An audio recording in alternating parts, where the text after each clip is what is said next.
Yo les postos. Eh oui, je l'avais promis, je l'ai fait à moitié, j'ai tenu à moitié ma promesse. J'avais promis aux 100 000 abonnés la teinture bleue. Il faudra vous contenter des tresses. Voilà, les tresses. Alors rassurez-vous, je vais pas garder cette coupe de cheveux toute ma vie. Je la garderai au maximum 3 semaines à mois et après je redeviens avec ma coupe de cheveux normale.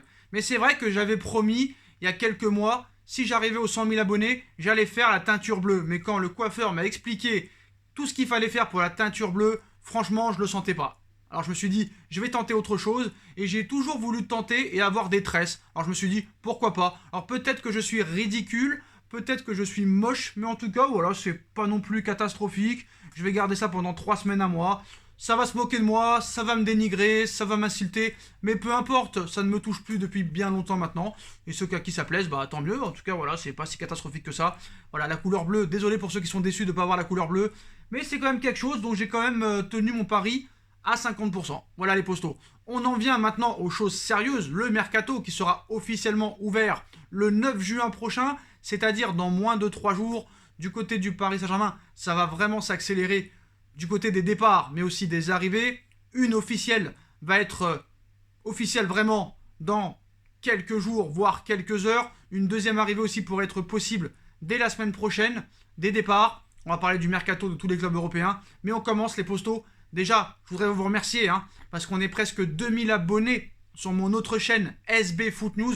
Pour ceux qui ne sont pas encore au courant, j'ai créé une autre chaîne, c'est pas No Feeling, c'est SB Foot News, une nouvelle chaîne qui a été créée il y a moins de 4 jours maintenant, où il y a déjà 3 vidéos. Une aujourd'hui, une avant-hier et une hier, mais celle d'aujourd'hui est particulièrement informative. Et merci pour le soutien les postos, et merci aussi pour les 100 000 abonnés, maintenant on est 103 000. Voilà, je suis un petit peu en retard, j'avais promis la coupe spéciale aux 100 000. Merci pour les 103 000 abonnés, vraiment. J'aurais jamais cru atteindre ce quota quand j'ai ouvert la chaîne le 2 septembre 2018. Merci pour le soutien et merci pour tout en fait. Merci pour tout. Et sur la deuxième chaîne, enfin la nouvelle chaîne, pardon, SB Foot News, qui a été créée il y a 4 jours, on est déjà plus de 2000. Donc merci beaucoup franchement. Et n'hésitez pas à aller vous abonner en masse pour ceux qui ne sont pas encore abonnés à cette nouvelle chaîne, la chaîne SB Foot News. Elle est juste en bas en description les postos. On commence avec le mercato. Et du côté du Paris Saint-Germain, ça va vraiment s'accélérer. On va parler, avant d'évoquer les possibles recrues et les possibles rumeurs du côté du PSG, on va parler de Leonardo. Le Qatar doit-il se séparer de Leonardo? Directeur sportif du PSG depuis 2019, Leonardo serait actuellement dans le collimateur de l'état-major qatari. Mais voilà, l'Italo-Brésilien doit-il quitter la capitale? Donc comme chaque été, le PSG va faire parler de lui lors du mercato. Cependant, c'est en interne que cela pourrait bouger dans la capitale. Quelques mois seulement après son arrivée, Mauricio Pochettino est déjà annoncé sur le départ par plusieurs médias. Et le mutisme de l'Argentin donne de l'ampleur à ces rumeurs. Tottenham rêverait de récupérer son ancien entraîneur et ce dernier ne resterait pas insensible à cet intérêt. Notamment à cause de Leonardo, les relations entre le directeur sportif du PSG et l'entraîneur parisien ne seraient pas au beau fixe et cette mésentente pourrait jouer des tours à l'Italo-brésilien. Il est vraiment dans le collimateur du Qatar. De retour au PSG en juin 2019, Leonardo ne ferait pas l'unanimité en interne. En effet, alors que ses rapports avec Nasser Al-Khelaifi seraient déjà compliqués à en croire certains journalistes, ils avaient révélé que certains choix du directeur sportif ne passeraient pas auprès de l'état-major qatari, notamment concernant Thomas Tuchel, Thiago Silva et aussi Mauro Icardi, poussés vers la sortie. Thiago Silva et Thomas Tuchel, poussés vers la sortie et vainqueurs de la Ligue des Champions la semaine dernière. Le travail de Leonardo serait ainsi pointé du doigt, à en croire le journaliste du Times. Et c'est dans ce contexte que plusieurs révélations troublantes sont apparues ces derniers jours. Toujours selon Duncan Castle, le PSG surveillerait la situation de Luis Campos, libre depuis son départ du LOSC et très convoité, notamment par le Real Madrid et la Juventus. Un peu plus tôt dans la semaine, Calcio Mercato et AS indiquaient quant à eux, qu'une prise de contact avait été établie avec Fabio Paratici, ancien coordinateur technique de la Juve, qui a quitté Turin il y a quelques jours, ce qui semble indiquer que la position de Leonardo au Paris Saint-Germain est clairement fragilisée. Après, moi, honnêtement, j'en veux pas du tout à Leonardo d'avoir viré Thomas Tuchel, parce qu'on sait très bien que Thomas Tuchel a été viré, mais s'il serait resté au Paris Saint-Germain, il serait resté dans un climat très mauvais. Alors certes, il a gagné la Ligue des Champions avec Chelsea, c'est très bien, mais je suis sûr que si Tuchel serait resté au Paris Saint-Germain avec l'ambiance néfaste qu'il y avait entre lui, les joueurs et Leonardo, jamais on n'aurait passé le FC Barcelone, et encore moins le Bayern de Munich. Alors que voilà, à Chelsea, il est arrivé avec un nouvel oxygène, une direction qui lui fait confiance, et avec qui il s'entendait un minimum bien, vu que c'était le début. Et là, c'est plus pareil. La stratégie change. Voilà. Donc, tant mieux pour lui, mais je pense qu'à Paris, ça aurait été éliminé dès les huitièmes de finale. Moi, c'est ce que je pense en tout cas. Voilà. Après, sur le possible départ de Pochettino, on a vu que Pochettino, vraiment, je dirais pas que c'est grâce à lui que Wijnaldum, Jorginho Wijnaldum va signer au Paris Saint-Germain, mais voilà, c'est quand même lui qui l'a appelé. Est-ce que c'est le transfert de Pochettino et non de Leonardo? On tentera d'y répondre un peu plus tard dans la vidéo. En tout cas, maintenant, Leonardo quand même a fait du très bon travail, même si on dit que c'est Pochettino qui a convaincu Wijnaldum de rejoindre le Paris Saint-Germain. Déjà, au niveau gardien, dénouement imminent dans le dossier Donnarumma. Alors qu'il s'apprête à disputer l'Euro cet été, Donnarumma est toujours sans club depuis son départ libre de l'AC Milan. Néanmoins, une décision de la part du joueur pourrait être prise dans les prochains jours. Courtisé par plusieurs grands clubs en vue du prochain mercato, Donnarumma n'a toujours pas donné de réponse quant à son avenir. En revanche, selon les informations de Fabrizio Romano, le gardien italien devrait communiquer sa décision dans les prochains jours. De plus, le journaliste ajoute que Leonardo aurait rencontré Mino Raiola, l'agent du joueur. De son côté, Daniele Longo annonce qu'une réponse devrait être donnée la semaine prochaine, mais le PSG devra tout de même se méfier de la concurrence des grands clubs européens s'il souhaite mettre la main sur la pépite italienne. Alors on a vu que Leonardo a rencontré en réunion Mino Raiola, l'agent de Donnarumma, mais aussi pour parler de la future prolongation de Xavi Simons qui devrait prolonger au Paris Saint-Germain pour 4 voire 5 ans. Là aussi on a profité pour faire une pierre deux coups. Voilà. Alors comme on savait que Wijnaldum était la priorité du FC Barcelone, mais que Paris est venu devancer un petit peu tout le monde, donc Wijnaldum, Donnarumma, Leonardo a vraiment ruiné pour moi les plans du Barça en quelques jours. Alors que le PSG était en concurrence avec le Barça dans plusieurs dossiers, il semblerait que le club de la capitale ait pris l'avantage dans chacun d'entre eux. Donc voilà, le PSG a chippé Jorginho Wijnaldum au FC Barcelone. Plus encore, il se pourrait que la venue du premier cité soit déjà actée. En fin de contrat, le 30 juin prochain à Liverpool, l'international néerlandais semblait prendre la direction du FC Barcelone, club vers lequel il était envoyé avec insistance depuis maintenant plusieurs semaines. Seulement voilà, le PSG serait arrivé dans le dossier ces derniers jours, même ces dernières heures, et aurait réussi à totalement retourner la situation. En effet, le journaliste de Sky Sport, Matteo Moretto, a indiqué ce samedi soir que Jorginho allait échapper au FC Barcelone et initialement rejoindre le PSG, une information qu'il a appuyée ce dimanche matin, avant que Fabrizio Romano annonce qu'il aurait décidé définitivement de rejoindre la capitale française, club avec lequel il signera un contrat courant jusqu'en 2024. Cette tendance a par la suite été confirmée par Foot Mercato, la presse néerlandaise, ainsi que par RMC Sport. Donc Jorginho Wijnaldum devrait donc être la première recrue estivale du Paris Saint-Germain, qui serait donc parvenue à le chipper au nez et à la barbe du FC Barcelone. Donc un premier échec de taille pour le club catalan, le néerlandais étant annoncé comme une priorité de Ronald Koeman depuis des mois. Selon Fabrizio Romano, le club catalan n'aurait tout simplement pas voulu entrer dans un jeu d'enchères pour le recruter, le PSG lui doublant son salaire par rapport à l'offre barcelonaise en lui offrant des émoluments à 8 millions d'euros. Cependant, Jorginho n'est pas le seul joueur que Leonardo pourrait shipper au FC Barcelone. En effet, le club catalan a été annoncé sur les traces de Donnarumma, sauf que le PSG serait maintenant en pole position.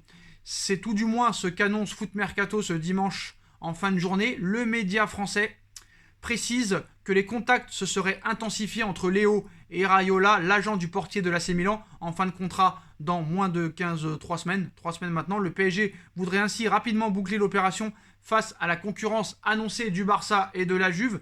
Reste à savoir si Leonardo aura la même réussite que dans le dossier Jorginho Wijnaldum. Donc le plan, c'est que Donnarumma arrive gratuitement et après le prêter, parce qu'il refusera d'être numéro 2. Mais le prêter où? C'est ça la question maintenant, parce que je pense qu'il ne voudra pas être prêté n'importe où. Prêté à la Juve, prêté au Barça. À suivre, vraiment affaire à suivre. Maintenant, au niveau du milieu de terrain, comme vous le savez, hein, l'arrivée de Wijnaldum est actée et elle sera officielle, je pense, en début de semaine. Paris a besoin d'un autre milieu de terrain. Milieu de terrain de la Juve, Arthur est annoncé dans le viseur du Paris Saint-Germain depuis plusieurs jours. Donc c'est l'un des chantiers un petit peu principaux de l'été, hein, avec le départ peut-être, le départ possible de Danilo Pereira, dont Pochettino ne serait pas vraiment fan, avec peut-être celui de Rafinha, malheureusement, qui est quand même pour moi un très très bon joueur, Rafinha, mais que Pochettino ne compte pas sur lui malheureusement. Leonardo travaille pour trouver des renforts au milieu de terrain. Il y en a déjà un qui va arriver très rapidement, on le sait qui c'est, Wijnaldum, qui aurait des grandes chances de débarquer au Paris Saint-Germain. Et maintenant, d'autres noms ont été évoqués ces derniers jours, dont notamment celui d'Arthur Melo, qui ne serait pas vraiment dans les projets de Massimiliano Allegri à la Juve. Ce dimanche, la Gazzetta dello Sport évoque les différentes informations sorties autour du Paris Saint-Germain, mais assure qu'il n'y aurait pas eu de contact pour l'instant entre Leonardo et Arthur Melo. Ce dernier devrait pourtant bien finir sur le mercato, puisque le nouvel entraîneur de la Juve préférait des profils plus athlétiques comme celui de Paul Pogba. Donc normalement, la Juve va mettre Arthur Melo sur la liste des transferts. En plus, on sait que Allegri voudrait récupérer Pjanic, qui avait signé au Barça. Est-ce que le Barça va récupérer Arthur? Peut-être un échange au sens inverse. Peut-être que Pjanic va retourner à la Juve et que Arthur va retourner au FC Barcelone. Allez savoir, je pense pas, parce que vu que les relations qu'avait Arthur avec les joueurs du Barça quand il l'a quitté, je pense que c'est mort. Alors Paris, certes, a un petit coup à jouer. On a déjà ce style de profil, hein. On a déjà Marco Verratti, on a déjà Rafinha qui ont un peu le même style que Arthur Melo, donc je vois pas l'intérêt. Honnêtement, je vois pas l'intérêt, mais bon. Je pense que Paris est plus maintenant, après l'arrivée de Wijnaldum, mais plus sur l'arrivée de Camavinga. Je pense que c'est la priorité, hein, et ce serait le moins cher, parce qu'il pourrait y avoir un accord avec 30 millions d'euros pour Camavinga hors bonus. Donc je pense que Paris va plus se concentrer là-dessus. Et maintenant, l'information d'hier soir, hein, par la presse italienne. D'ailleurs, j'en avais fait une vidéo aujourd'hui à 14h30 sur SB Foot News. Allez la voir, le chassé-croisé Icardi Cristiano Ronaldo. Donc ça se confirme, hein, pour cette éventuelle opération XXL du Paris Saint-Germain. Acheter 50 millions d'euros plus 22 de bonus par le PSG, Mauro Icardi pourrait être la clé du mercato de Léo. Considéré comme un excellent coup lors de son arrivée, Mauro Icardi a perdu de son, on va dire, talent au fil des mois. Désormais, il ne semble plus être aussi indispensable qu'auparavant pour le club parisien, même avec l'arrivée de son compatriote Pochettino. Un retour en Italie a souvent été évoqué et ces derniers mois, une option incroyable semble s'être présentée. La presse italienne parle en effet d'un possible échange entre Icardi et CR7 qui ne serait plus heureux à la Juve et qui souhaiterait connaître une nouvelle aventure dans un autre club. Donc, Cristiano Ronaldo, Icardi, destin lié? Est-ce que leurs destins sont liés? On va le voir pendant ce mercato. D'après les informations de Tuto Sport, un tel échange serait plus que faisable. Cristiano Ronaldo ne serait vraisemblablement pas insensible aux sirènes parisiennes. Tandis que Mauro Icardi est un profil particulièrement apprécié par Allegri. Le quotidien explique d'ailleurs qu'une arrivée de l'attaquant du PSG à la Juve ne pourrait se faire que dans le cadre d'un échange avec le quintuple Ballon d'Or, alors qu'Allegri semble également pousser pour les confirmations de prolongation de Paulo Dybala et Alvaro Morata. Faire partir Icardi pour faire venir Ronaldo, tu ferais partir un buteur de 28 ans pour faire venir un joueur de 36 ans. Mais quand même, ce joueur de 36 ans a mis plus de buts que Mauro Icardi. Ce joueur de 36 ans qui est Ronaldo se blesse moins que Mauro Icardi. Ce joueur de 36 ans qui est Ronaldo a une meilleure hygiène de vie que Mauro Icardi. Alors, est-ce que tu perds vraiment? On sait très bien comment ça se passe avec Icardi. Il faut lui donner des caviars. Et malheureusement, Neymar et Mbappé ne sont pas prêts à ça. Ronaldo, s'il arrive dans le vestiaire parisien, c'est plus la même. Déjà, tu arrives avec un mec qui a 5 ballons d'or, 5 Ligues des Champions, qui a réussi dans tous les championnats. On ne compte plus ses titres. Il sera respecté dans le vestiaire. Peut-être que ce joueur-là fera encore monter en puissance Kylian Mbappé, qui pourrait aussi lui prolonger si jamais il voit l'arrivée de CR7. Et peut-être, pourquoi pas, faire progresser et se faire bouger un Neymar. C'est possible. C'est totalement possible. Et on sait très bien qu'il y a la Coupe du Monde au Qatar en 2022 et que Paris veut attirer des stars. À l'heure actuelle, Léo Messi n'a toujours pas prolongé son contrat au FC Barcelone. On est à J-24 de la fin de contrat de Léo Messi. Et vu quand même qu'on part vers une prolongation, bah, Doha, il voit que CR7 est peut-être sur le départ. Bah, c'est possible. Alors, on sait que la Juve demandait entre 20 et 25 millions d'euros plus se libérer de son salaire. Paris demandait entre 50 et 55 millions d'euros pour le laisser partir. Je pense que quand même Paris, il ne faut pas qu'il se fasse avoir.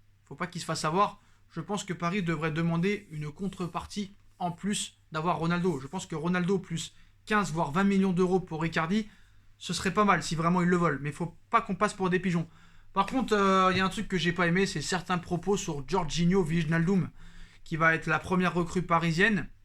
Et si tu entends nos supporters parisiens, on dirait qu'on a acheté un éclopé et un nulard.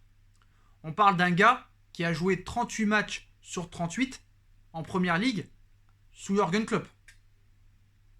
Il a joué 51 matchs cette saison.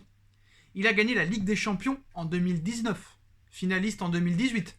Il a gagné la Première Ligue la saison dernière. Il a gagné la Super Coupe d'Europe en 2019. Il a gagné la Coupe du Monde des clubs en 2020. Il a été classé 26e au Ballon d'Or en 2019. Combien de milieux de terrain parisiens peuvent se vanter d'avoir un tel palmarès et avoir été classés au Ballon d'Or comme Wijnaldum? Et t'écoutes nos supporters parisiens, bah on a acheté une daube. Une daube. Il y en a même qui m'ont expliqué, tranquille, hein, que Wijnaldum avait été classé 26e au Ballon d'Or grâce à Fabinho et grâce à d'autres joueurs qui l'entouraient. Comment on peut avoir un quotient intellectuel aussi bas et aussi faible? Moi, ce qui m'énerve un petit peu avec les pseudo-footix, là, à chaque fois qu'il y a un joueur qui arrive au PSG, les mecs, ça devient des spécialistes du club dont la recrue arrive. C'est-à-dire que Paredes, il est arrivé de Zénith Saint-Pétersbourg, c'était des spécialistes du Zénith Saint-Pétersbourg. Ils avaient vu tous les matchs. Quand Kerrer est arrivé de Schalke 04, tout le monde avait vu les matchs de Schalke 04. Alors qu'il y en a qui ne savaient même pas que ce club existait. Et maintenant, les mecs, c'est devenu des spécialistes de Liverpool. Et ils ont vu les 51 matchs de Wijnaldum la saison dernière. Et ils ont vu le parcours de Wijnaldum. Donc, si Jorginho Wijnaldum était aussi nul que ça, pourquoi il est un titulaire indiscutable sous les ordres de Jürgen Klopp, qui est l'un des meilleurs coachs depuis plusieurs années. L'un des meilleurs coachs du monde depuis plusieurs années. Vous vous rendez compte? 0 €. C'est 0 €. Jorginho Wijnaldum. Regardez son palmarès. À un moment donné, moi j'en ai marre. Moi j'ai jamais dit que c'était un joueur dont je rêvais. Voilà. Mais à 0 €, avec le palmarès qu'il a, le mec il est titulaire indiscutable sous les ordres de l'un des meilleurs coachs du monde. Ce joueur se blesse très rarement. Pour 0 €, tu demandes quoi de plus? Franchement. Donc c'est bien les petits footix de croire qu'on est à FIFA et qu'on peut poser 500 millions d'euros sur chaque joueur, mais franchement, Jorginho Wijnaldum au Paris Saint-Germain, bah on peut pas dire que c'est nul. On peut pas dire. C'est quand même un minimum bien. Et je pense que le mec, certes, il a plus rien à prouver parce qu'il a tout gagné avec Liverpool. Certes, il y a de très grandes chances qu'il vienne pour le pognon parce que le Barça lui proposait 4 millions d'euros alors que Paris lui en propose le double. Il a quand même encore sélectionné avec les Pays-Bas qui ont gagné cet après-midi. Je suis désolé. C'est quand même un bon joueur qui débarque au Paris Saint-Germain, qui a un palmarès énormissime et qui en plus est très fiable. Et de dire que c'est à cause des deux milieux de terrain qui l'entourent qu'il a été 26e au Ballon d'Or et qu'il a gagné tous ses trophées et qu'il est titulaire indiscutable avec Liverpool, c'est vraiment le rabaisser. Et je pense que Leonardo et Pochettino connaissent un minimum le football pour l'attirer au Paris Saint-Germain. Alors, ils ont le droit de ne pas l'aimer, mais vous n'avez pas le droit de dire que le gars c'est un mauvais. Parce que est-ce que Verratti, Paredes, Idrissa Gueye, eux, peuvent en dire autant sur leur palmarès et sur leur qualité? Verratti, on le voit plus à l'infirmerie que sur le terrain depuis plusieurs années. Paredes, il a mis quand même 2 ans pour monter au niveau. Gueye, voilà, c'est un coup bien, un coup pas bien. Donc à un moment donné, stop. Pour moi, c'est un joueur très fiable, qui se blesse très peu et qui a un palmarès énorme et qui va amener son expérience au Paris Saint-Germain. Il a que 30 ans, il n'a pas 38 ans, il a que 30 ans. 30 ans, il a encore 3 ou 4 belles années devant lui. Voilà les postos. Vous êtes au courant de toutes les infos mercato de ces dernières heures, mais la plus chaude, hein, vraiment, c'est peut-être la future arrivée de Donnarumma, le transfert bouclé de Wijnaldum et surtout cet échange monstrueux qui pourrait arriver entre Cristiano Ronaldo et Mauro Icardi. Dites-moi en commentaire ce que vous en pensez, les postos. Je compte sur vous pour bombarder la barre de like. On like, on partage, on commente, on s'abonne, on active la petite cloche pour être tenu au courant des vidéos qui vont sortir. On me rejoint aussi sur mon autre chaîne YouTube qui vient d'être créée, SB Foot News, où vous aurez toutes les vidéos à n'importe quelle heure de la journée, dès qu'il y a une grosse info qui sort, des vidéos fluides, rapides, efficaces, avec du montage. Mon Instagram aussi qui s'appelle comme pareil, SB Foot News. Tous les infos en description. Les postos sur Instagram, vous aurez aussi toutes les infos transferts 24 sur 24, 7 jours sur 7 sur toute l'actualité du football. Et nous, on se retrouve très rapidement, frérot, pour une nouvelle vidéo. Tchuss!